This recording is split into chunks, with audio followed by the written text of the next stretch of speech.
Hello friends, आप सभी का स्वागत है हमारे यूट्यूब चैनल में। और आज हम इस वीडियो में डिस्कस करने वाले हैं सोर्सेस ऑफ एनर्जी का पार्ट 3। इस चैप्टर को कंप्लीट करने के लिए मुझे 3 वीडियोस लगी हैं, क्योंकि ये चैप्टर काफ़ी लेंदी था, काफ़ी सारे टॉपिक्स थे डिस्कस करने के लिए।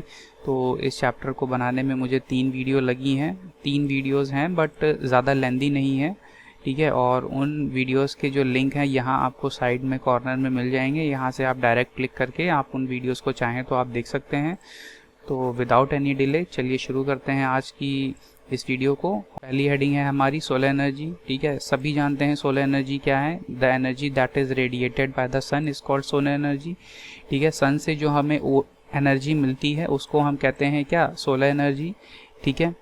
और सन की अगर हम बात करें तो सन पिछले 5 बिलियन ईयर्स से हमें क्या, सन से हमें एनर्जी मिल रही है, ठीक है। एस्टिमेटेड जो है, साइंटिस्टों ने जो एस्टिमेशन लगाया है वो पिछले 5 बिलियन ईयर्स से सन हमें अभी तक एनर्जी देता हुआ आया है और नेक्स्ट 5 बिलियन ईयर्स तक और एनर्जी देगा, ठीक है। उसके बाद सन की डेथ हो जाएगी, ठीक है, वो ब्लैक होल में कन्वर्ट हो जाएगा। चलिए नेक्स्ट हेडिंग हम देखते हैं सोलर कुकर, ठीक है। ये सोलर कुकर का फिगर है, ये फिगर आपको मिल जाएगा बुक्स में, ठीक है, एनसीईआरटी में। देखते हैं ये कैसे काम करता है। बहुत ही सिंपल इसकी वर्किंग है, ठीक है। चलिए समझ लेते हैं ये फिगर क्या है, कैसे वर्क करती है, इसकी फंक्शनिंग देख लेते हैं। देखिए यहाँ पे सन से रेज आ रही हैं, ठीक है। ये एक मिरर लगा हुआ है और ये मिरर कौन सा है, कॉनकेव मिरर है। कॉनकेव मिरर क्या करता है, जो सन से आने वाली जो रेज हैं, लाइट रेज हैं, ठीक है, उनको एक पॉइंट पे फोकस करता है। यहाँ पे ये आप देख रहे हैं एक ग्लास शीट लगी हुई है, ठीक है। और यहाँ पर ये एक बाउल में खाना रखा हुआ है, ये पकेगा। ये कैसे पकेगा, देखिए यहाँ पे जो ये जो रेज आ रही हैं ये कॉनकेव मिरर पे पड़ेंगी और ये एक पॉइंट पे इसे फोकस करेंगी। कॉनकेव मिरर का काम क्या होता है, जो भी लाइट रेज उसके ऊपर पड़ रही होती हैं उनको वो सिंगल पॉइंट पे क्या करता है, फोकस करता है, ठीक है। तो ये यहाँ पर फोकस करेगा। अब देखिए इसका जो बैकग्राउंड है वो काला है, ठीक है। अंदर ये क्या है, बिल्कुल ब्लैक है, ठीक है। ब्लैक बनाने के पीछे का रीज़न क्या है, ठीक है। क्वेश्चन कभी कभी एग्जाम में ये पूछ लिया जाता है कि आखिर सोलर कुकर के अंदर ये एरिया ब्लैक क्यों होता है। तो इसका सिंपल सा रीज़न यही है कि ब्लैक कलर जो होता है वो हीट को एब्जॉर्ब ज़्यादा करता है, ठीक है। तो black colour absorbs more heat. Simple सा ये आंसर आपको लिख देना है अगर पूछा जाता है कि why the inner surface of the solar cooker is painted black, इस तरह से क्वेश्चन पूछा जाता है। तो आपको बस सिंपल सा इतना ही लिखना है उसमें कि जो है black colour absorbs more heat, that is why solar cooker is painted black from the inside, ठीक है। अब ये हीट को एब्जॉर्ब ज़्यादा करेगा और ये एक ग्लास शीट है, ठीक है। जो भी यहाँ से रेज आएंगी वो यहाँ पे ट्रैप हो जाएंगी क्योंकि ये ग्लास शीट से कवर है। और जो खाना हमारा रखा हुआ है अंदर क्या होगा, टेम्परेचर बढ़ता जाएगा हीट एनर्जी की वजह से, और उसी हीट की वजह से यहाँ जो हमारा खाना अंदर रखा हुआ होगा वो पक जाएगा, तैयार हो जाएगा। अगर आपको प्रॉपर इसके नोट्स चाहिए तो आप इस चीज़ को लिख सकते हैं, ठीक है। जो मैंने समझाया है वही चीज़ें यहाँ पे लिखी हुई हैं। आप वीडियो को पॉज कर सकते हैं और चाहें तो आप इसे लिख सकते हैं, ठीक है। ये है works on the principle of works on the principle. Point 1 क्या है, works on the principle that sunlight warm the pot which is use for cooking the food, ठीक है। Warming of the pot occurs by converting light energy to heat energy. Concave mirrors are used to reflect sunlight to single focal point. And D, solar cooker lets UV radiation in and transform into longer infrared rays which cannot escape, ठीक है। तो ये 4 point हैं, इन्हीं चीज़ों पे काम करता है। अब देख लेते हैं इसके एडवांटेजेस क्या हैं। नो फ्यूल रिक्वायर्ड, किसी भी तरह के हमें फ्यूल की रिक्वायरमेंट नहीं है। सन से हमें एनर्जी जो मिल रही है, सन रेज का इस्तेमाल किया जा रहा है, जो कि टोटली क्या है, इको फ्रेंडली भी है। ये सोलर एनर्जी इज़ फ्री, ठीक है, और चीप भी है। बस हमें सोलर कुकर खरीदना है और हमारा काम हो जाना है, ठीक है। डिसएडवांटेजेस देख लेते हैं इसके क्या है। Available only during the day, ठीक है। अवेलेबिलिटी क्या है, सन सिर्फ दिन के टाइम ही मिलेगा, ठीक है। नो यूज़ इन रेनी और फॉगी डे। टाइम कंज्यूमिंग है, ठीक है। ये इसका मेन ड्रॉबैक है कि जो है, जो इसमें खाना रखा हुआ है वो जो है थोड़ा टाइम एज़ कम्पेयर टू जो हम गैस पे बनाते हैं खाना, उससे काफ़ी ज़्यादा टाइम थोड़ा सा ये लेता है, ठीक है। और रेनी डे में काम नहीं करेगा, फॉगी में काम नहीं करेगा, ऑब्वियसली बात है, और ड्यूरिंग डे ही आपका वर्क करेगा। तो ये सर्टेन डिसएडवांटेजेस हैं सोलर कुकर की। चलिए नेक्स्ट हेडिंग हम देखते हैं सोलर सेल पैनल, ठीक है, इसको हम डिस्कस करेंगे। पहले तो आप ये जान लीजिए सोलर सेल क्या होता है।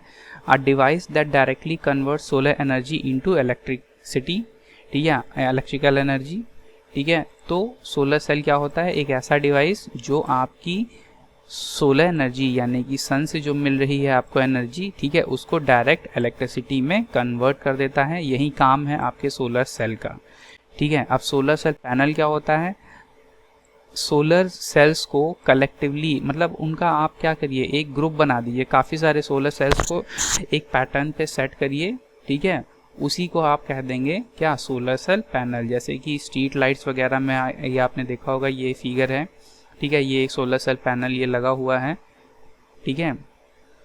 डेफिनेशन क्या है इसकी, when a large number of solar cells are joined together in a definite pattern then it is called solar cell panel, ठीक है। तो ये इसकी एक प्रॉपर डेफिनेशन है, आप चाहें तो लिख सकते हैं, ठीक है। यूजेस इसके देख लेते हैं क्या है, आर्टिफिशियल सैटेलाइट्स वगैरह में इसका बहुत इस्तेमाल किया जाता है, ठीक है, क्योंकि सन से एनर्जी मिलती है और उसको इलेक्ट्रिसिटी की रिक्वायरमेंट तो सैटेलाइट्स को होती ही है 24 आवर्स, तो उसमें इसका इस्तेमाल किया जाता है। वाटर पंप्स में और स्ट्रीट लाइट्स में ये हम देखते ही हैं अपने शहरों में, ठीक है। एडवांटेजेस देख लेते हैं इसके क्या हैं, रिक्वायर्स लिटिल मेंटेनेंस इसमें काफ़ी कम लगती है, ठीक है, ज़्यादा कॉस्टली नहीं होता है। Can be set up in those areas where laying transmission line may be expensive और डिफ़िकल्ट, ठीक है। ये सबसे ज़्यादा सही कौन से एरिया में रहता है, ऐसे एरियाज़ में जहाँ पे जैसे आपको बिजली के खंभे लगाने हैं, वहाँ पे काफ़ी एक्सपेंसिव हो या डिफ़िकल्ट हो, जैसे कि हिली एरियाज़ में जैसे हमें इलेक्ट्रिसिटी की लाइंस बिछानी है, खंभे लगाने हैं, तो वहाँ पे ये एक्सपेंसिव भी चीज़ है और डिफ़िकल्ट भी चीज़ है। तो वहाँ पे हम क्या कर सकते हैं, सोलर सेल पैनल लगा सकते हैं, ठीक है, और उसमें एक बैटरी लगा देंगे तो ड्यूरिंग डे चार्ज होता रहेगा और नाइट के टाइम क्या होगा, हम इलेक्ट्रिसिटी यूज़ कर पाएंगे उसमें solar cell panel street lights की तरह, ठीक है। Silicon which is use for making these cell is present in abundant, ठीक है। सोलर सेल जो है सिलिकॉन से मिलकर बने हुए होते हैं और ये हमारी अर्थ पे काफ़ी ज़्यादा पाया जाता है, तो ये भी एक एडवांटेज है। डिसएडवांटेज देख लेते हैं क्या, वेरी एक्सपेंसिव, ठीक है। एक्सपेंसिव क्यों है सोलर सेल पैनल, क्योंकि देखिए सोलर सेल तो जो है एक सोलर सेल उतनी एनर्जी क्रिएट नहीं करता है, हमें क्या है, हमें बहुत सारे सोलर सेल्स को इकट्ठा करके लगाना पड़ता है, जिसकी वजह से ये क्या हो जाता है, एक एक्सपेंसिव चीज़ हो जाती है ये, ठीक है। सस्ते नहीं आते हैं सोलर सेल पैनल, महंगे आते हैं, ठीक है। इफ़िशेंसी इनकी क्या है, लो। अगर सिंगल सेल की बात करें, सिंगल सोलर सेल की, तो इफ़िशेंसी क्या है, पावर ये बहुत कम जनरेट करते हैं, इसलिए हमें large number of solar sales चाहिए होते हैं, उसे सोलर सेल पैनल बनाना पड़ता है, ठीक है, तब वो किसी काम में हम उसे ले सकते हैं, वरना वो यूजेबल नहीं है, ठीक है। Works during the day only so we need to use battery, मैंने बताया, ठीक है, डे में ही काम करते हैं। जैसे कि आप स्ट्रीट लाइट्स का एग्जांपल ले लीजिए, दिन में तो हमें कोई ज़रूरत नहीं है, इसलिए क्या है, हमने सोलर सेल पैनल भी लगाया है और उसके अंदर हमें बैटरी भी लगानी पड़ रही है, तो ओवरऑल कॉस्ट देखी जाए तो बढ़ जा रही है, ठीक है। एक तो सोलर सेल पैनल बनाने में ही नंबर ऑफ सोलर सेल्स लगाने पड़ेंगे, हमें पैनल बनाना पड़ेगा, तो उसमें पैसा खर्चा होगा। फिर उसके बाद हमें दिन में तो स्ट्रीट लाइट्स का यूज़ है नहीं, रात में यूज़ होगा, तो उसके लिए हमें क्या होगा कि हमें उसमें बैटरी भी लगानी होगी, ठीक है। तो ये भी एक इसका ड्रॉबैक है।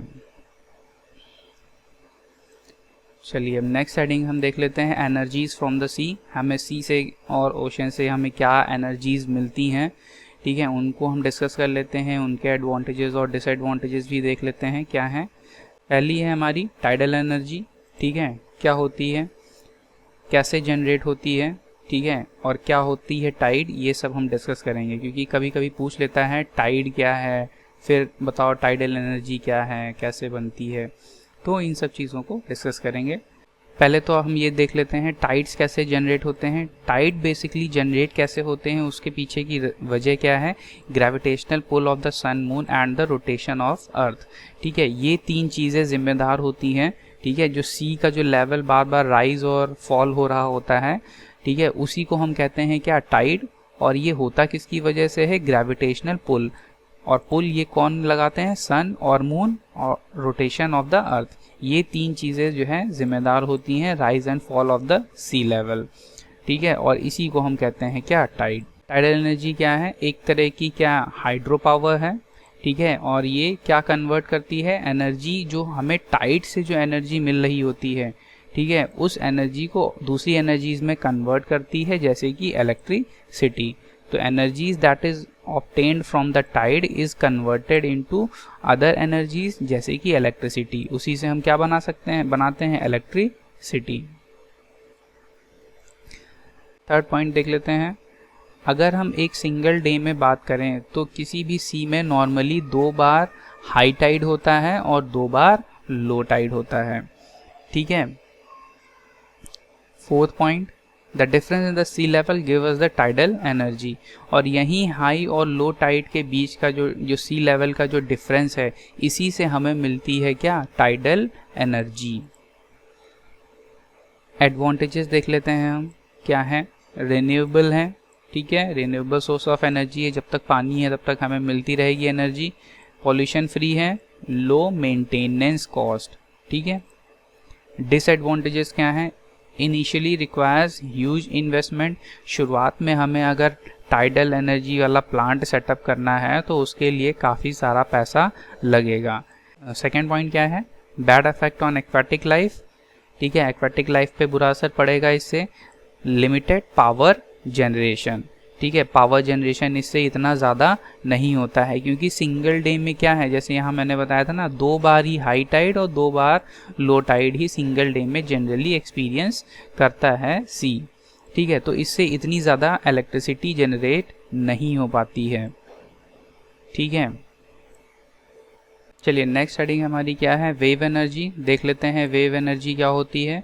The energy that is possessed by sea और ocean wave is called wave energy. ठीक है, जो सी और ओशन में उठ रही जो वेव्स हैं, उनमें जो एनर्जी प्रेजेंट होती है, उसी को हम कहते हैं क्या, वेव एनर्जी। अब वेव्स जनरेट कैसे होती हैं, तेज हवाएं। ठीक है, जो सी और ओशन की जो सरफेस है, वाटर सरफेस है, उसके ऊपर जब तेज हवाएं चलती हैं, ठीक है, तो उसे कहते हैं, उससे जनरेट होती हैं क्या, वेव्स। ठीक है, और वेव्स और टाइड्स में कंफ्यूज मत होना, वेव्स अलग चीज़ हैं और टाइड अलग चीज़ हैं। टाइड कैसे जनरेट होती हैं, ग्रेविटेशनल पुल की वजह से। ठीक है, और वेव्स कैसे जनरेट होती हैं, जब उसके सरफेस पे स्ट्रॉन्ग विंड्स ब्लो करती हैं। ठीक है, फ्लो करेंगी तेज हवाएं सरफेस के ऊपर, पानी की सरफेस के ऊपर जब तेज हवाएं चलती हैं तो उससे जो चीज़ जनरेट होती है उसको वेव्स कहते हैं। और gravitational pull of the sun moon and rotation of the earth से क्या जनरेट होती हैं, टाइड्स। एडवांटेजेस देख लेते हैं वेव एनर्जी के क्या हैं। ठीक है, no pollution, renewable source of energy, simple. ठीक है, और वेव एनर्जी से अगर हम बात करें इलेक्ट्रिसिटी कैसे जनरेट होगी, देखो तेज हवाएं चल रही हैं, वेव्स जनरेट हो रही हैं, तो वेव्स तेज़ी से चलेंगी, वहीं रास्ते में हम क्या करेंगे, प्लांट लगाएंगे, वहाँ पे लगा होगा क्या, बहुत बड़े बड़े टरबाइंस लगे होंगे, और उन टरबाइंस से कनेक्टेड क्या होगा, जनरेटर। टरबाइंस घूमेगा, जनरेटर क्या करेगा, इलेक्ट्रिसिटी जनरेट करेगा। ठीक है, देखो डिसएडवांटेज चलो हम डिस्कस कर लेते हैं, क्या है इसके। Need areas having strong waves only. भाई यहाँ पे तेज़ हवाएं चलती हों, ठीक है, सिर्फ उसी एरिया में या तेज़ वेव्स मिलती हों, स्ट्रॉन्ग वेव्स, ठीक है, वहीं पे हम इसको सेटअप कर सकते हैं। Initially requires very high investment. ठीक है, इस प्लांट को सेटअप करने में भी हमारा काफ़ी पैसा लगता है। ठीक है, चीप नहीं होता है ये। Disturbs the marine life. ठीक है, मरीन लाइफ तो डिस्टर्ब होगा ही, क्योंकि हमें सी या ओशन में प्लांट को सेटअप करना पड़ेगा। ठीक है, उसे तो मरीन लाइफ भी डिस्टर्ब होगी। चलिए देखते हैं नेक्स्ट हेडिंग हमारी क्या है, ओशन थर्मल एनर्जी। देखते हैं थर्मल का मीन्स होता है क्या, हीट। देखते हैं ओशन की हीट एनर्जी का इस्तेमाल करके हम इलेक्ट्रिसिटी को कैसे जनरेट करते हैं। ठीक है, देखिए ओशन है, ओशन के टॉप सरफेस पे क्या होगा, सन से रेज आ रही होंगी तो इसकी टॉप सरफेस को क्या करेंगे, हीट अप कर देंगी। तो ऊपर की जो लेयर होगी वहाँ पे जो पानी होगा वो क्या होगा, हीट अप हो जाएगा, गर्म हो जाएगा। पर जो नीचे का पानी होगा ओशन के बॉटम में वो क्या होगा, बॉटम वाला पानी तो गर्म नहीं होगा क्योंकि वहाँ पे सनरेज पहुँच नहीं पा रही हैं। ठीक है, तो नीचे का जो पानी होगा वो ठंडा होगा, ऊपर का जो पानी होगा वो गर्म होगा।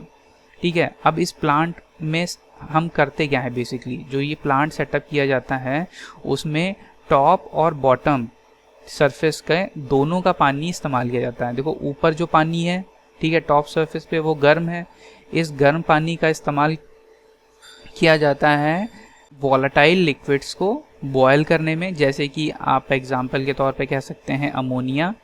ठीक है, जैसे कि अमोनिया का हम इस्तेमाल करते हैं। ठीक है, जो हमें गर्म पानी टॉप सरफेस से मिल रहा है उससे हम क्या करते हैं, अमोनिया को बॉयल करते हैं।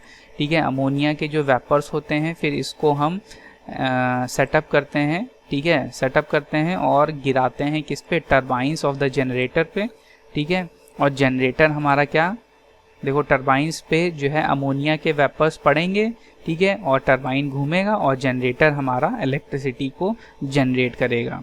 ठीक है, अब ये जो वेपर्स हैं, ठीक है, इनको हमें कंडेंस करना है। तो नीचे बॉटम में तो ओशन के हमें ठंडा पानी था, तो उस ठंडे पानी को हम पंप अप करते हैं, ऊपर लेकर आते हैं और उससे हम इस जो वेपर्स हैं अमोनिया के इनको दोबारा कंडेंस कर लेते हैं और फिर यही प्रोसेस आपकी चलती रहती है। ये कंडेंस होके फिर वो अमोनिया बन गया, फिर ये गर्म पानी हम इस्तेमाल करेंगे, फिर उसको वो वेपर्स में कन्वर्ट करेगा, फिर टरबाइंस पे पड़ेगा, फिर इलेक्ट्रिसिटी जनरेट होगी। ठीक है, तो ये प्रोसेस ऐसे चलती रहती है। अच्छा, इस प्लांट को सेटअप करने के लिए एक चीज़ ध्यान में रखी जाती है, वो ये कि 20 डिग्री सेल्सियस का टेम्परेचर डिफरेंस होना चाहिए टॉप और बॉटम में। ठीक है, तो ऐसी सुटेबल जगह ही इस प्लांट को सेटअप किया जाता है। नेक्स्ट हम देख लेते हैं इसके एडवांटेजेस क्या हैं। रिन्यूएबल है, पॉइंट नंबर 1, पॉल्यूशन फ्री है।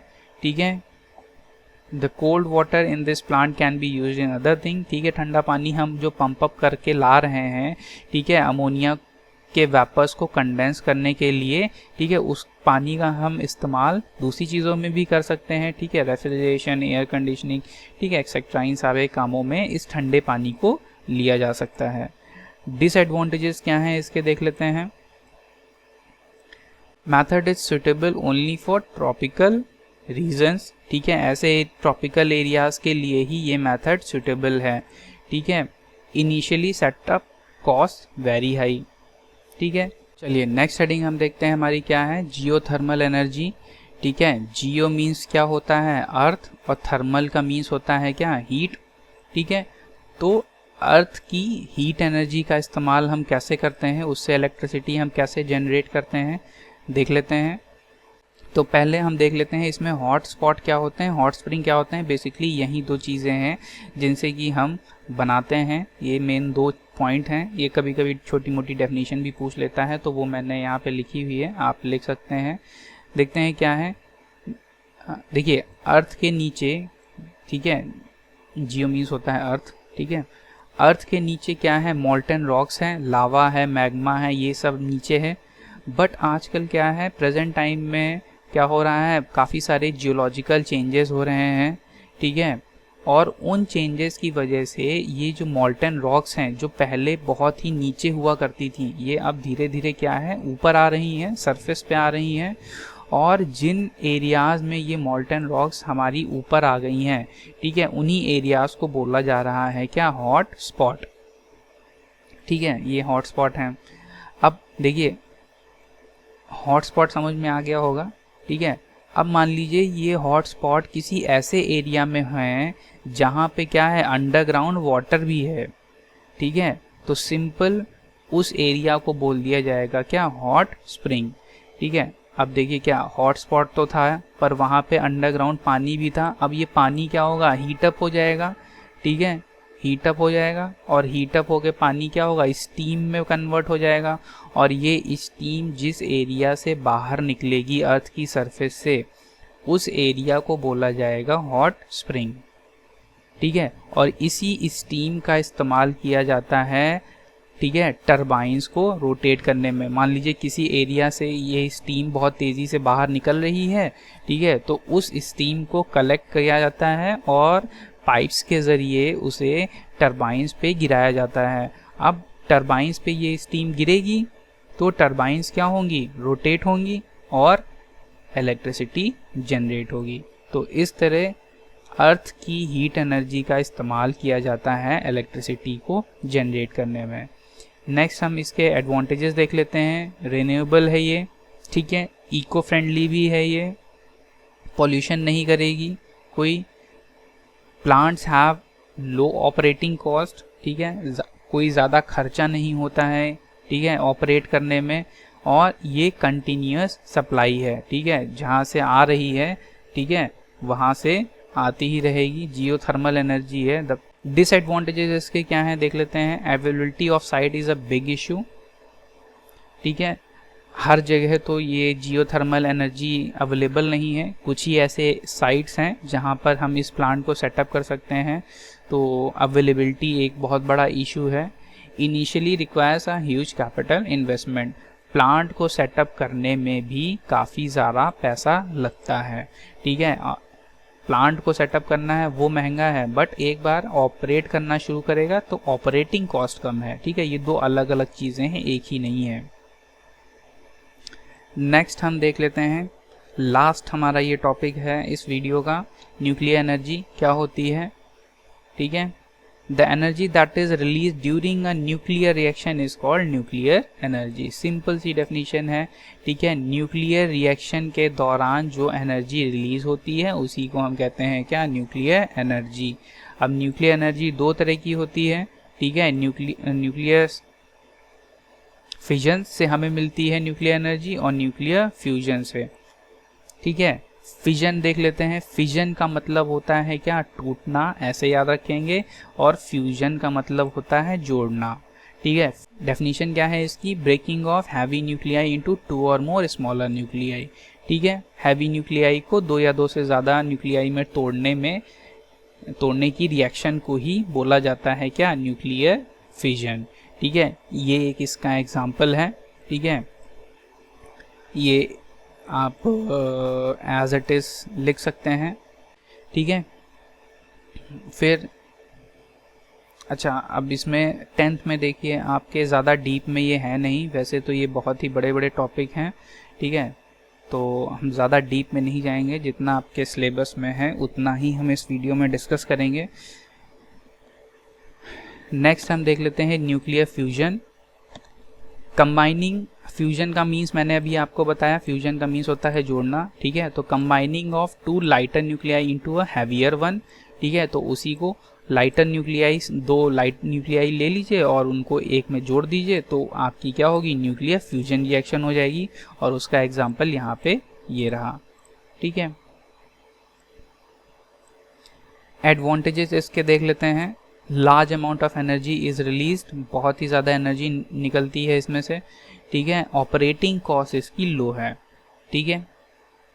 डिसएडवांटेजेस देख लेते हैं इसके क्या हैं। Waste product is radioactive, सबसे बड़ा डिसएडवांटेज यही है, जो इसके वेस्ट प्रोड्यूस होता है, ठीक है, वो रेडियो एक्टिव है, ठीक है। Safe disposal of waste is very difficult, ठीक है, सेफली जो है डिस्पोज करना उस वेस्ट प्रोडक्ट्स को जो है काफ़ी डिफ़िकल्ट होता है, और एक्सपेंसिव प्रोसेस भी है। एक्सपेंसिव कैसे है, क्योंकि हम इसे कहीं भी तो उठाकर फेंक नहीं सकते हैं, इसको प्रॉपर डंप करना पड़ेगा, और डंपिंग एरिया भी क्या होना चाहिए, आबादी वाले एरिया से दूर होंगे, तो वहाँ तक ले जाने में काफ़ी खर्चा आएगा, ठीक है, इसीलिए एक्सपेंसिव प्रोसेस भी होती है।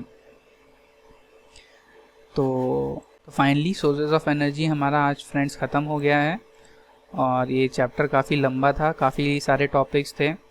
बाकी जो इस चैप्टर की जो आप अदर पार्ट्स अगर आप देखना चाहते हैं तो यहाँ साइड में आपको डिस्क्रिप्शन में मिल जाएगा, ठीक है, यहाँ पे आप क्लिक कर सकते हैं, डायरेक्ट लिंक आपको मिलेगा, उससे आप उन वीडियोस को देख सकते हैं।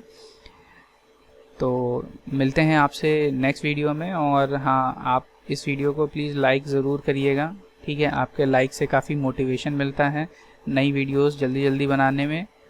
चलिए मिलते हैं हम आपसे अपनी नेक्स्ट वीडियो में, तब तक के लिए ध्यान रखिए, तब तक के लिए अपना ध्यान रखिए, पढ़ाई करते रहिए, और कोरोना दोबारा से जो है एक्टिव हो रहा है तो सेफ भी रहिए।